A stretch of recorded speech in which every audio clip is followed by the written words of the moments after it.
Welcome back to the Practical People Manager podcast. This is part 2 of my conversation with Angela Wilkins-Green, executive and transformation coach and a specialist in supporting women and organisations through menopause and perimenopause. In this episode, we move into what line managers need to notice and do differently. Angela and I talk about why having a good relationship with your team matters so much, how managers might spot when someone is struggling, and why the starting point does not need to be a perfect conversation. It can simply be asking, are you okay and what do you need? So if you manage people, you advise managers or want to create a more supportive workplace, this episode will be a really helpful one. Let's get into part 2 with Angela.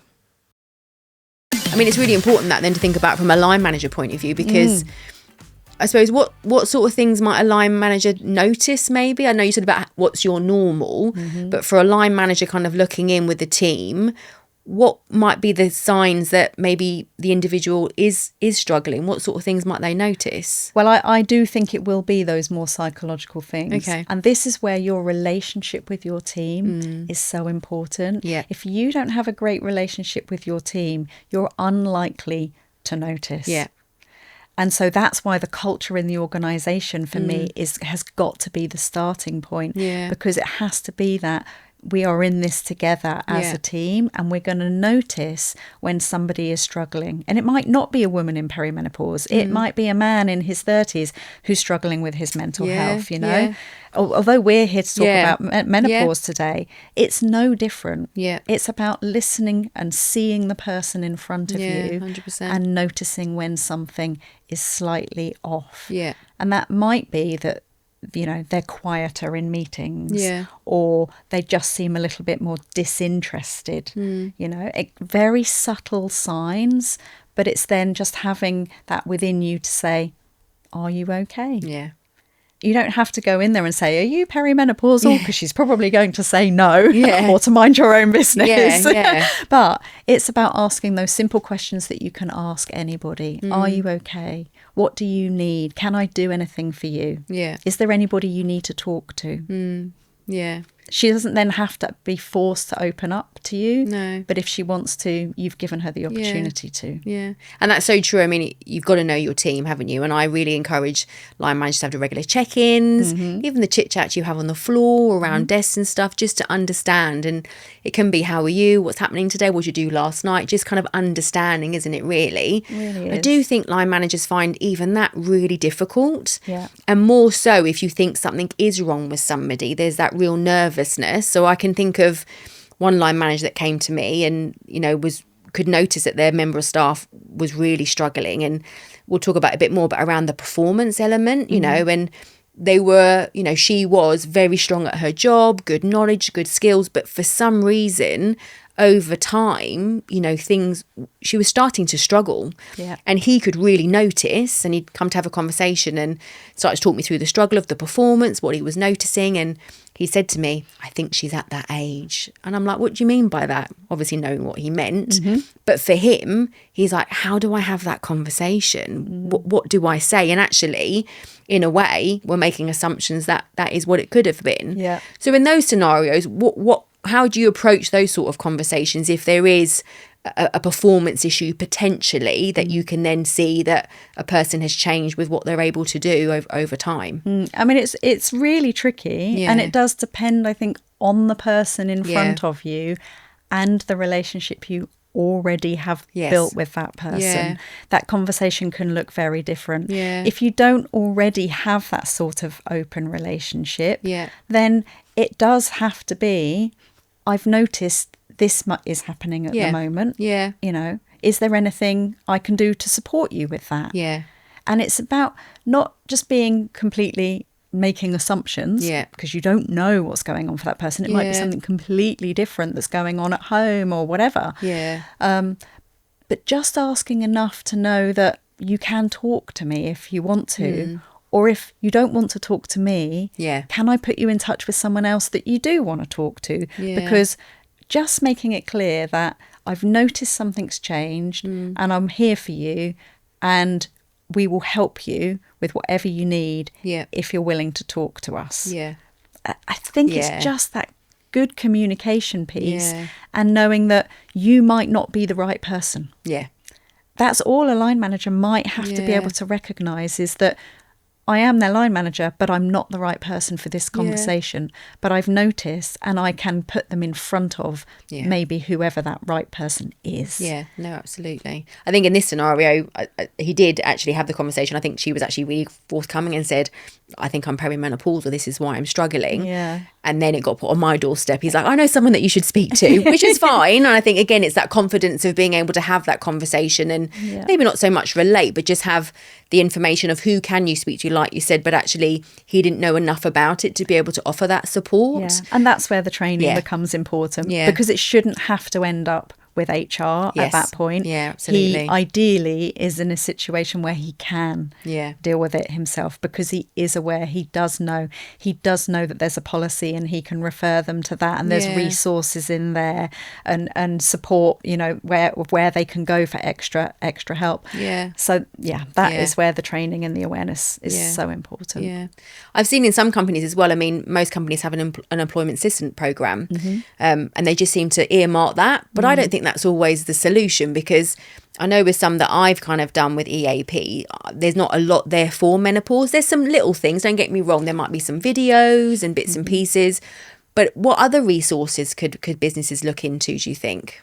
Well, it depends on budget a lot, but there are some great websites out there, you know, that are really informative. They can be listing what the local menopause cafes are in the local area that women can go to.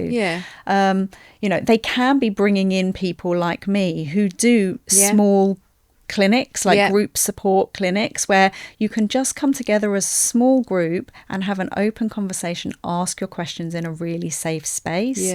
It might be that she needs more in-depth one-to-one support, and you can bring in a coach or whoever that might be able to offer that. There are lots of different things you can do depending on your budget, but there will be stuff locally, you know.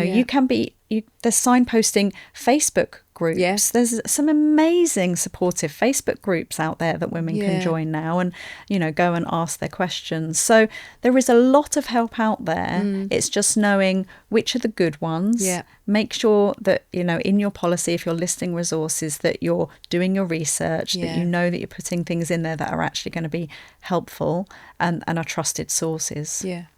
And I've heard you say before, I think on some of the webinars that I've watched with you, is about the cultural differences when it comes to menopause and perimenopausal. And I get the impression for you that it actually, depending on your culture, it's also looked at very differently, and how that might be approached. Yeah, that's absolutely true. I mean, obviously, in the UK, white women, British women are becoming more open about this. Not across the board. There are some women who are just not going to want to enter this conversation.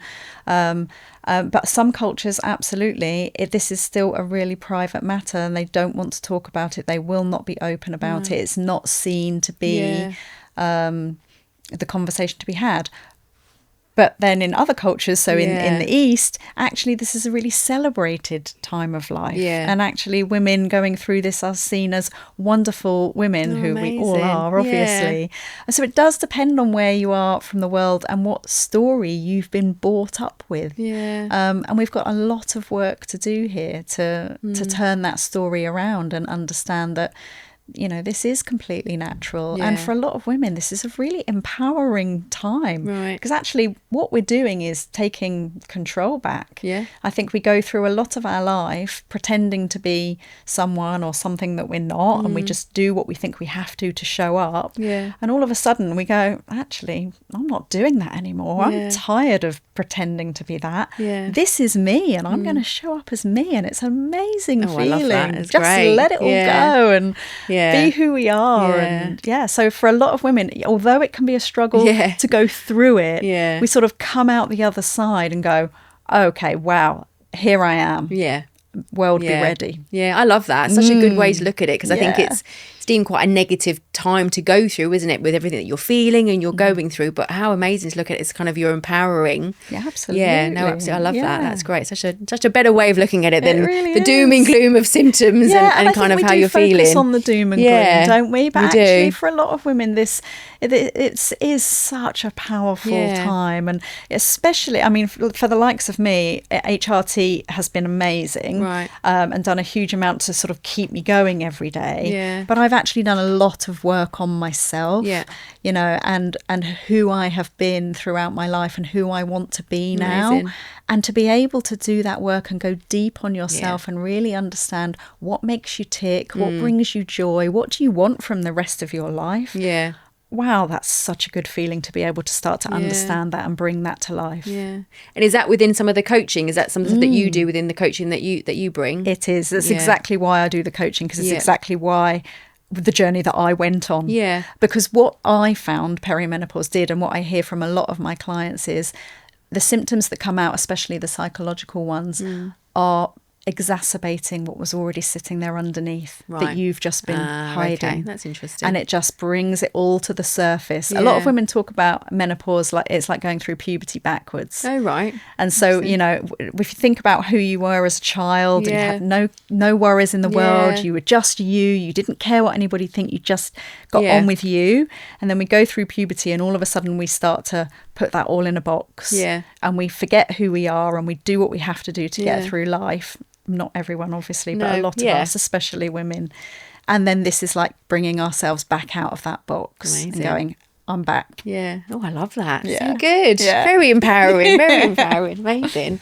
So just going back a step then, thinking about the line managers again, still in regards to, I never thought about this before. And again, I heard it on your webinar and I've said I didn't think about it, which isn't great from a HR point of view, but about getting occupational health involved, adjustments and things that they can do. So can you talk us through a little bit what might look like? Yeah. So there is lots organisations can do, but it does depend on where you are. You know, are you in an office environment where it's much easier to bring in reasonable adjustments? Are you in a factory floor, or is it, you know, are you in customer services where on your phone all the time?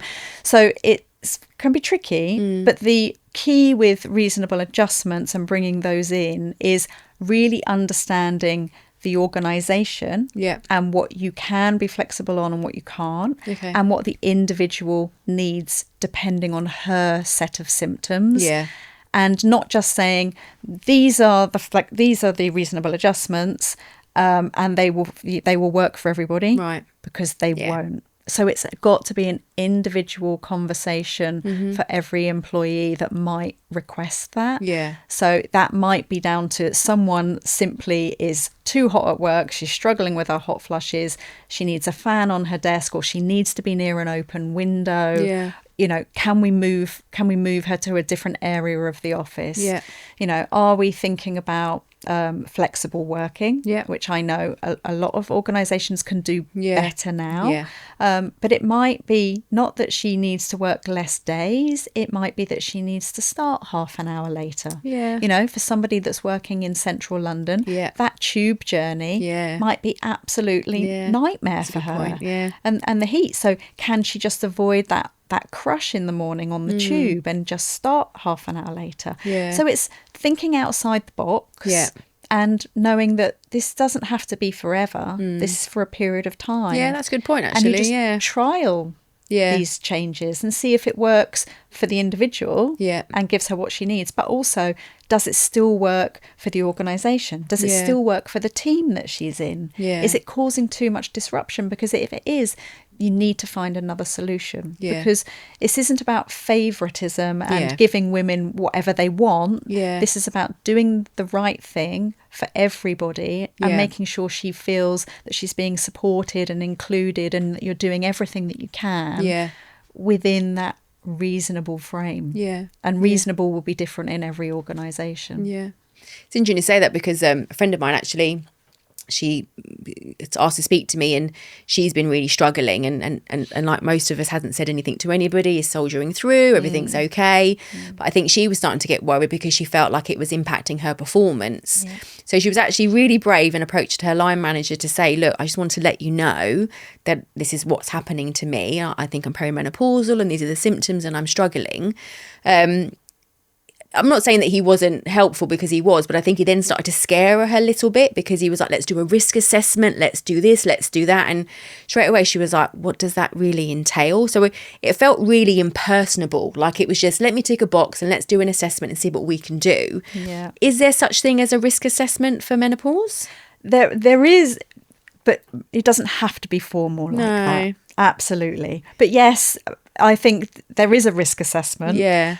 But it's how you use it. Yeah. And ideally you'd be using a risk assessment at a higher level. Yeah. To understand your organisation and what those risks might be for the individuals. But you're not going to sit and go through a risk assessment with an individual. Yeah. Because absolutely, she will then feel, especially if she has come to you and been open like that scenario, that what have I done? Because have I just put my job at risk? Which is exactly what she thought. She's like, what have I now done? What have I highlighted to him? Yeah. Which is why women aren't coming forward. Yeah. And so if they feel like that's the way they're going to be treated, of course they're never going to admit it. So we absolutely need to be getting away from that. It needs to be a one-on-one individual conversation. What do you need? Let's see what we can do. And there'll be a set of guidelines that particular company can have, will be able to follow, that they can put in their policy. Let's go through the guidelines. Let's see if any of this works for you. And if it doesn't, we'll take it from there. Yeah.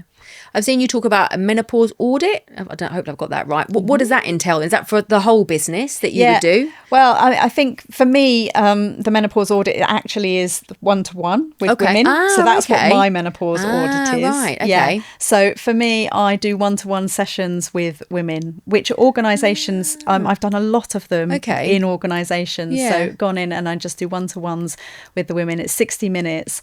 And it's a chance for her to open up and talk about her symptoms and what her struggles are. And in that time, we get to the bottom of what's going on for her. For some women, they don't know if they're really perimenopausal, so we work out if that's really what's going on. For others, they're well into it, but really struggling. They might already be on HRT, but it's not working for them. So we talk through the options. A lot of women, start HRT and in 3 to 6 months go, it's not working. And then they just give up. But actually there's so much more you can do and so many different ways to take it and the different doses that we can try.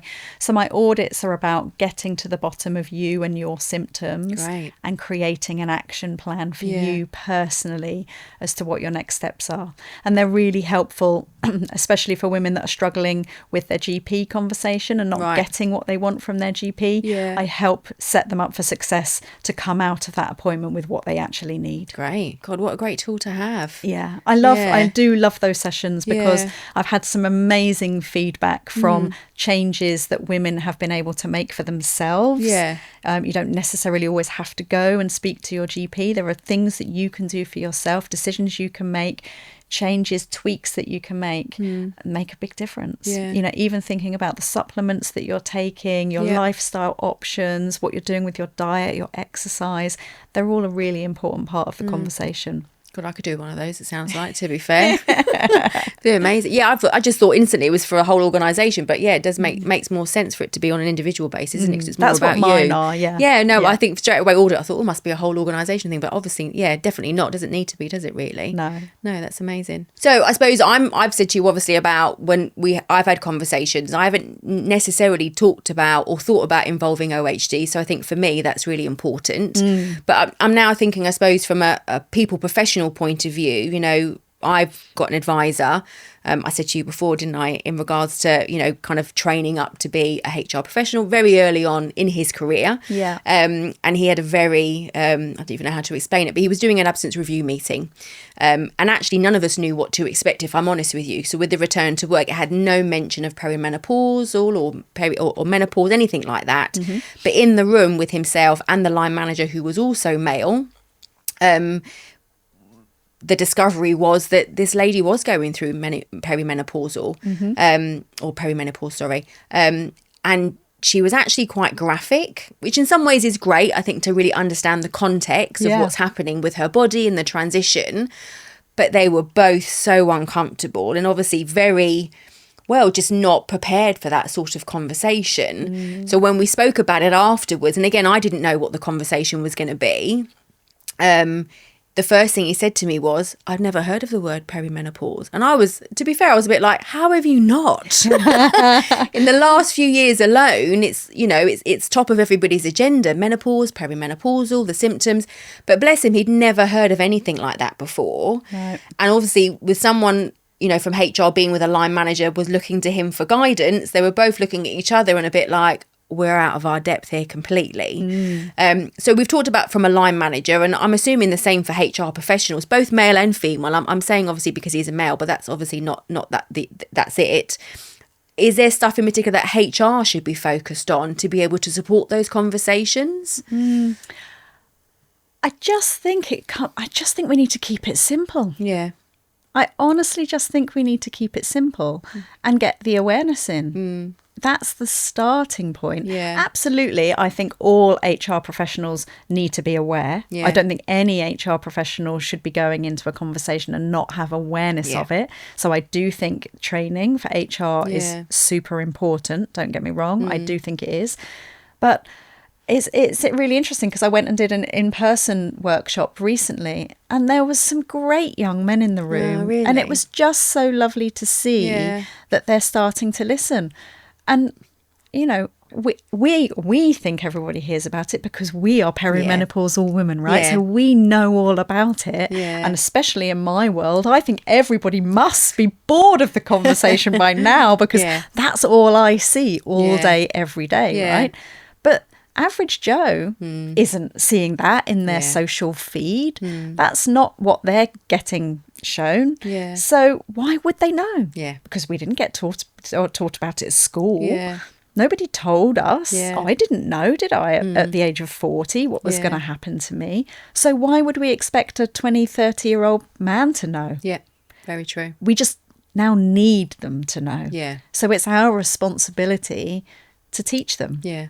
Yeah. Because if the organisations aren't going to do it, who is going to teach them? Because they're not going to find it on social media. Yeah. Because that's not what they're interested in. Yeah. So we have a responsibility to everybody to not be putting the men in that situation. Because, you know, how awful for them that they were in that situation where they didn't know what to say to her. Yeah. That's not nice for them and it's not nice for her. Yeah, absolutely. So this isn't just about the woman that's going through it. It's about supporting everybody in your organisation to have a good, healthy conversation. Because this is good, healthy conversation. Yeah, there's nothing for us to be embarrassed about. It's completely normal, completely natural.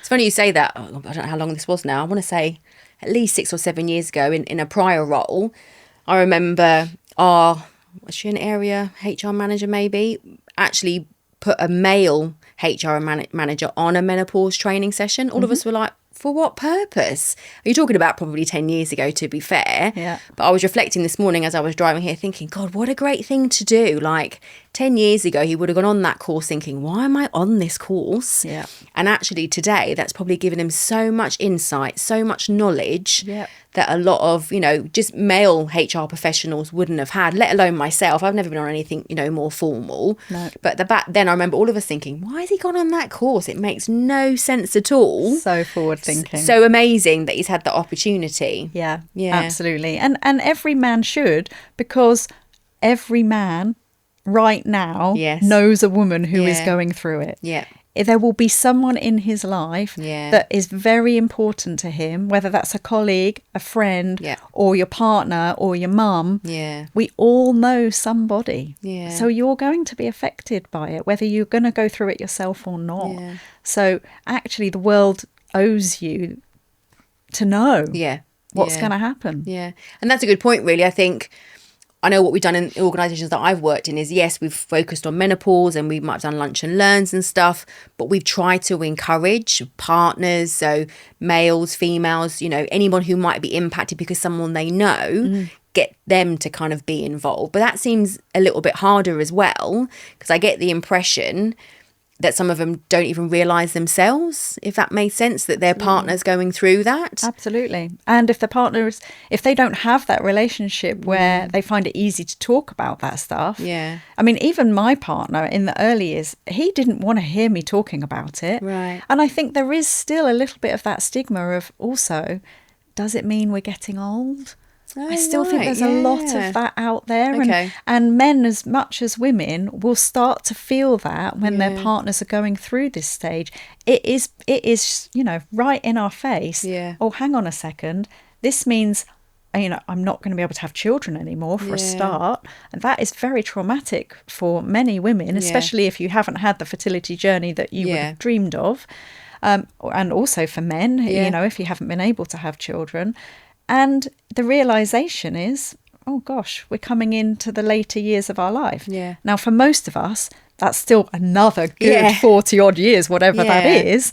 But it still is that sudden realisation that, oh, here we are. Yeah. And didn't that come quickly? Yeah. And earlier than we thought. Yeah. So I think, it's so important for all of us to really understand what's going on, and we all deserve to know, to be able to support each other through it. So on that then, I think the last 10 years I've worked in quite male dominated industries, and mental health alone I think has been a real struggle to get them to open up, and trying to think about the dynamics of who do we get to be maybe mental health first aiders to make sure they've got, a mixture of people they can talk to. But something like menopause, how do you encourage those conversations? I'm thinking male and male now, ultimately, who don't like to talk about many things. No. What would kind of be your advice around creating those dynamics where those conversations are more open and people can talk about the menopause? What sort of things do you think businesses can do? I do think it's important to start with those awareness sessions. Yeah. I think they do more than people realise. Yeah. But I don't think you can just put on a lunch and learn and go, come along if you want to. Yeah. Because they won't. Yeah.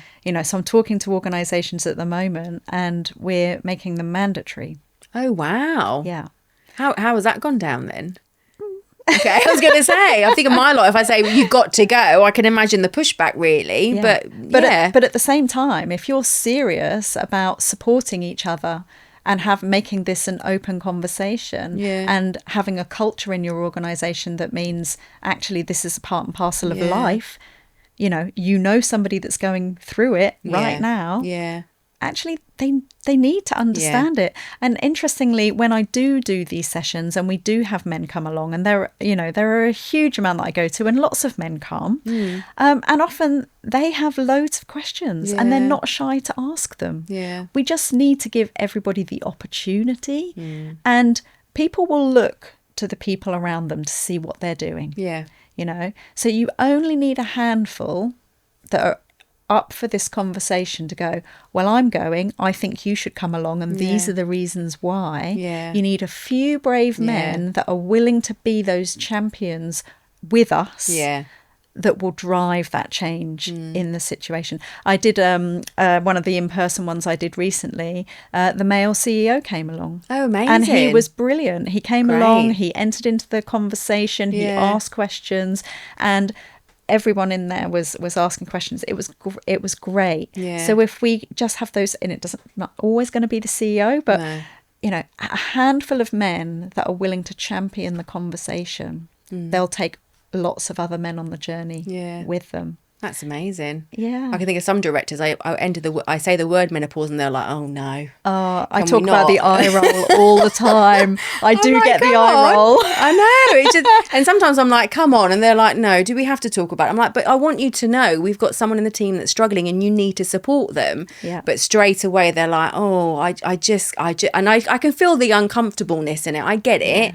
Yeah. But to your point, it's that knowledge, it's that communication, it's asking the real simple conversations about about how are you, how's things. Yeah. But I think they just get so frightened of saying the wrong things. Like you said, don't say, well, do you have menopause? You know, that I just straight away, the eye rolls, the uncomfortableness, and they're like, I can't deal with this. And they shy away from it. So how great to have a CEO come and actually be part of that conversation. Yeah, absolutely incredible. And I do think there is this real, men do struggle with it, but that's why it is so important to embed it in the culture, because then they won't need to feel awkward about it. Yeah. The more we talk about it, the more normal it becomes. Yeah. Nobody needs to feel awkward anymore. There's nothing to feel awkward about. Yeah. It's just part of life, you know? Yeah, it's true. So actually, the more we push it and the more we just keep on about it, and, you know, if you've got quite a few women in your organisation, just encourage them to be chatting with each other in the kitchen about it. Let people overhear the conversation so that they know, oh, what was that you saying? Oh, I think that might be happening to my mum at home. Or just let people get used to it being normal in your workplace. That reminds me, actually, we had a new joiner and I was taking them through some of the offices to get to somewhere else. And I'd gone into this office, and there was two ladies sat there, and I went to introduce them. I could not remember their names. Well, and oh my God, I've known them for 3 or 4 years, and the panic set in. I started getting nervous, started making random conversations. Then all of a sudden there was a light bulb moment and I remembered them. But it felt really awkward because they were probably thinking, what are you rattling on about? So I took this person back through, took them to where they needed to be, and I came back through and I said to them, I'm really sorry. They said, why? And I said, I completely forgot your names. And I said, I feel like I'm perimenopausal. And they went, oh, us too. The relief. I felt like, oh my God, thank God. And it was, you know, I'm quite open anyway, to be honest. And I like to think that I felt safe and secure to have that conversation.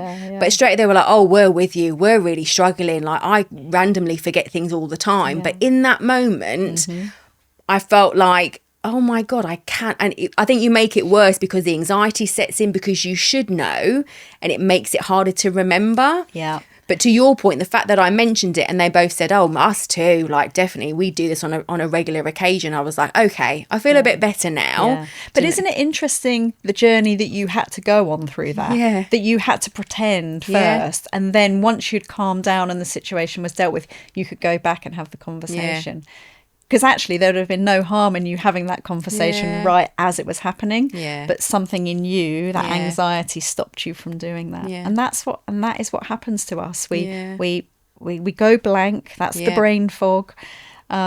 And it makes us do and say funny things that we can't explain. I know. In that moment, I was like, oh my God, hey. And didn't you say that? I think this is where I want to reflect a little bit. I think one of the reasons why I didn't, you know, I'm a senior manager and I like to think that I know people's names, you know, and I don't know everyone's names, don't get me wrong, but I do try really hard. So for me, it was showing up to say to this new person, you know, I'm the sort of person who wants to know who you are. And I want the two ladies I want to introduce, I want them to know as well. So I think there was a bit around me being a senior manager, knowing my people, knowing who I'm working with and who I'm supporting. That brings us to the end of part 2 with Angela Wilkins-Green. I hope this episode has helped you think differently about the role of line managers when it comes to menopause and perimenopause at work. One of the key messages from this conversation is that managers do not need to diagnose, fix, or have all the answers.